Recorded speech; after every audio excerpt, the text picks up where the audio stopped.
नमस्कार दोस्तों, मैं हूं दशरथ प्रधान और आप देख रहे हैं छोड़नागपुर लाइव। आदिकाल से बसने वाले आदिवासी प्रकृति पूजक आदिवासियों का आज पावन दिवस था। इस दिवस के मौके पर जेएमएम के राजनगर प्रखंड अध्यक्ष रामजीत उर्फ लालू हंसदा द्वारा एक बाइक रैली का आयोजन किया गया था।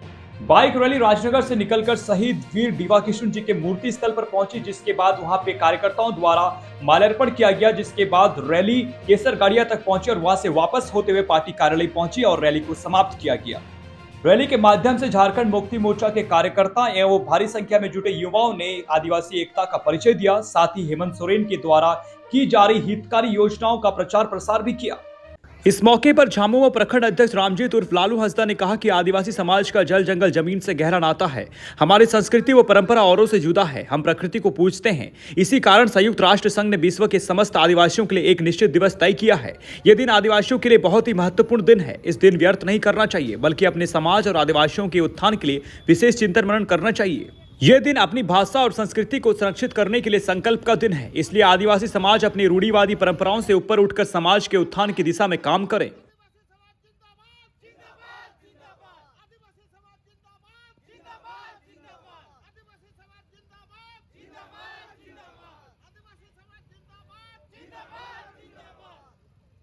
इस दौरान वरिष्ठ नेता हरिलाल सतपति, जिला संयुक्त सचिव नेवु प्रधान सोमनाथ गोप, डोबरा देवगम, कर्मचरण पान, चतुर्भुज प्रधान सामराम टुडू, छोटराय माडी, राकेश पति, मुखिया राजो टुडू, श्यामलाल टुडू, सागेन टुडू, लखींद्र लोहार, रामेश पूर्ति, ब्रिजेश कुटिया, सुनील कुमार मुर्मू, मार्शल पूर्ति, चेतन हांसदा, सुधीर हांसदा, अमन हांसदा, अर्जुन मुर्मू, वरुण रजक, मुबारक अंसारी, सोनू महाकुड़, घनश्याम महाकुड़, जर्मेन टुडू आदि सैकड़ों कार्यकर्ता उपस्थित रहे। तो हमारे साथ जुड़ रहे हैं राजनगर के जेएमएम के प्रखंड अध्यक्ष लालू हंसदा जी। उनसे जानने की कोशिश करते हैं कि आज जो 9 अगस्त आदिवासी दिवस है, विश्व आदिवासी दिवस, इसका क्या मान्य है आप लोगों के लिए, क्योंकि तमाम जातियां हैं, तमाम धर्म है हमारे देश भर में, दुनिया भर में। आप लोगों को एक विशेष स्थान मिला है आदिवासी दिवस का, उसके लिए आपका क्या कुछ राय है? सबसे पहले आपको धन्यवाद। और आज का इस आदिवासी या अंतर्राष्ट्रीय आदिवासी दिवस में जितने भी मेरे कार्यकर्ता और मेरे आदिवासी समुदाय के जितने भी लोग आए हैं, मेरे कमेटी की ओर से और प्रखंड अध्यक्ष होने के नाते तहे दिल से शामिल किए हुए आदमी और शामिल हुए आदमी लोग को मैं धन्यवाद देता हूं। आज बड़ा अच्छा दिन है आदिवासी दिवस के लिए। ये आदिवासी दिवस ऐसा नहीं मिला है। ये पुरखों ने हम लोग के लिए लड़ाई किया था और ये लड़ाई का नतीजा है जो आज इतना बड़ा संगठन यूएनओ जेनेवा जिसको बोलते हैं, इतना बड़ा संगठन में जो है ना ये दिवस पारित हुआ है। ये हम लोग के लिए गर्व है। गर्व ही नहीं, बहुत ही गर्व है। इसलिए आज उस 1983 में ये यूएनओ में इसको प्रस्ताव में लाया। अब प्रस्ताव में लाया पूरे जो है ना आदिवासी कल्चर और जितना भी जल जंगल जमीन, उसके बाद और भी जितना जो है ना सभ्यता हुआ, इन पर पूरा उस यूएनओ में विचार हुआ। विचार होने के बाद 1994 में इसको जो है ना पारित किया। ये हम लोग के लिए जो है ना एक कवच की तरह है और ऐसा दिवस जो है ना हम लोग बहुत गर्व के साथ पूरा अंतर्राष्ट्रीय इलाका में इसको मनाया जा रहा है। और ये हम बोलेंगे आदिवासी, जिसको हम लोग जनजाति हम लोग बोलते हैं, ये जो है ना एक जल जंगल ज़मीन से हम लोग रिलेटेड आदमी। हम लोग जो है ना आप नेचर से हम लोग संबंध रखते हैं। हम लोग जो नेचर को पूजा करते हैं और हमारा आदिवासी समुदाय में हम जो है ना अपना संस्कृति और कला जो भी हो, ये जो है ना अपने निराला की तरह है। ये जो है ना हम अपने तौर तरीके से मनाते हैं। और ये हम हमारे पुरखों बिरसा मुंडा, सिदो कान्हू, चांद भैरव, बाबा तिलका माझी, देव किशुन, हम ये लोग को दिल से धन्यवाद देते हैं जो इनके क्रांति और लड़ाई के बदौलत हम लोग को ये देश मिला है। और इन्हीं लोग के चलते जो है ना भारत देश आज़ाद हुआ है और आज़ाद देश में हम लोग रह रहे हैं। बहुत गर्व की बात है। डॉक्टर अंबेडकर साहब, हम लोग उसको बहुत धन्यवाद देते हैं जो संविधान में सब चीज़ लिखा हुआ है। लेकिन आज हम ये बोलेंगे जिस तरीके से विधि व्यवस्था, नियम कानून ये देश में या हम लोग का शेड्यूल एरिया में धरातल में नहीं उतारा, ये दुख की बात है। यूनिफॉर्म सिविल कोड की बात करें या फिर सरना धर्म कोड की बात करें, आप लोग बार बार जिक्र कर रहे हैं यूनिफॉर्म सिविल कोड में भी आप लोग काफ़ी नाराज़ हैं उसको लेके। इसको लेके आज आदिवासी समुदाय को आप लोग क्या संदेश देना चाहते हैं कि जिस तरह आप लोग का परंपरा है इसे किस तरह बचा के आगे बढ़ना चाहते हैं? यूसीसी, ये यूसीसी जो है ना आदिवासी के लिए बहुत खतरनाक चीज़ है। ये पूरा प्लानिंग के साथ है, ये पूरा प्लानिंग है। क्यों? बीजेपी सरकार ऐसे ऐसे कानून व्यवस्था लेके आ रहा है जो हम लोग के लिए नुकसानदायक है।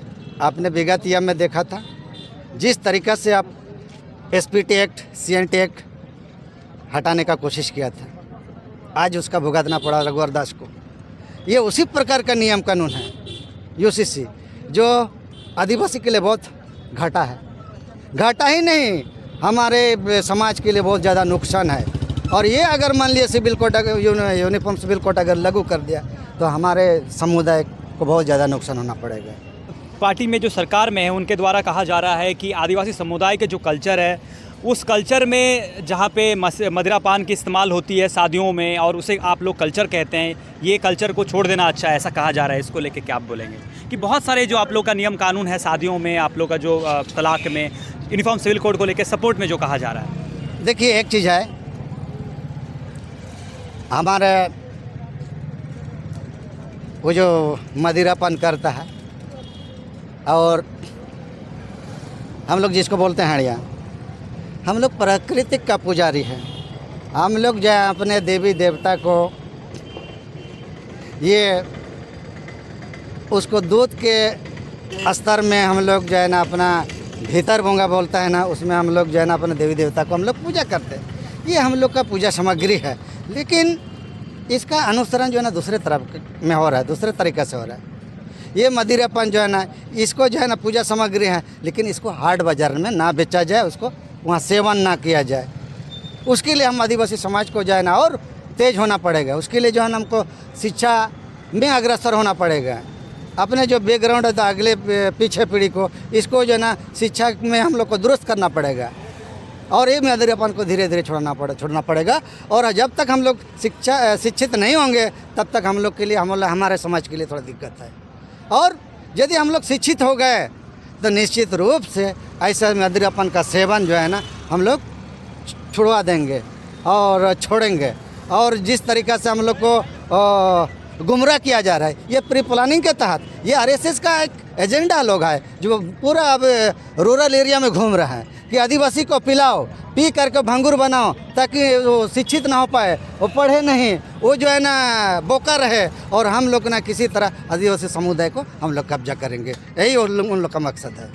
आज के दिवस में आप युवाओं को क्या संदेश देना चाहते हैं, क्योंकि आप लोगों के सर्वोच्च, हम लोग का देश के सर्वोच्च पद पर आप लोग से समुदाय से एक महिला बैठी हैं, श्रीमती द्रौपदी मुर्मू जी, आप उनको एक आदर्श की तरह मान के आज युवा बहुत आगे बढ़ सकते हैं, आपके समाज के लोग, आप उनको क्या संदेश देना चाहते हैं? ये बहुत अच्छी बात है। आदिवासी समुदाय से जो है ना आपका हमारे देश के जो सर्वोच्च स्थान है जिसको राष्ट्रपति बोलते हैं, ये गर्व की बात है और हम थैंक यू बोलेंगे। लेकिन वो भी एक षड्यंत्र के तक, एक प्री प्लानिंग के तहत जो है ना बीजेपी सरकार रखा है। लेकिन आज ठीक है, वो स्थान में है लेकिन कुछ बोल नहीं रहा है। आज हम लोग आशा करते हैं जब बनी है तो हम लोग के लाभदायक के लिए बोले। हम लोग जो आदिवासी जो है ना इतना स्थिति खराब है, सिचुएशन खराब है और समाज जो है ना इतना नीचे है, उसको आगे किस तरह ले जाएं, इसके बारे में जो है ना वो कुछ नहीं बोल रही है। ये एक कठपुतली की तरह रबर स्टंप है। ये जो है ना बीजेपी सरकार के एक षड्यंत्र के तहत जो है ना इसको रखा गया है और उसको बोलना नहीं है। आप जो है ना ऊंच पद पर रहिए और आपका वोट जो है ना हम लोग कलेक्शन करेंगे, यही उन लोग का मकसद है। लेकिन गर्व की बात है, आज तक ऐसा नहीं हुआ, लेकिन एक आदिवासी महिला बनी है, इसके लिए गर्व है। लेकिन हम लोग फिर भी खुश नहीं हैं, इसलिए कि जो है ना उसको बोलना चाहिए। जब आप उस समाज से बिलोंग करते हैं, उस समाज से आप आते हैं, तो आपको प्राथमिकता बनता है कि वो समाज को जो है ना आगे ले जाएं। दादा बहुत बहुत धन्यवाद, आपने बहुत अच्छा संदेश दिया आज के दिवस। चैनल से जुड़े रहिए, चैनल को सब्सक्राइब कीजिएगा, वीडियोज़ को लाइक कीजिएगा, जरूर शेयर कीजिएगा। धन्यवाद।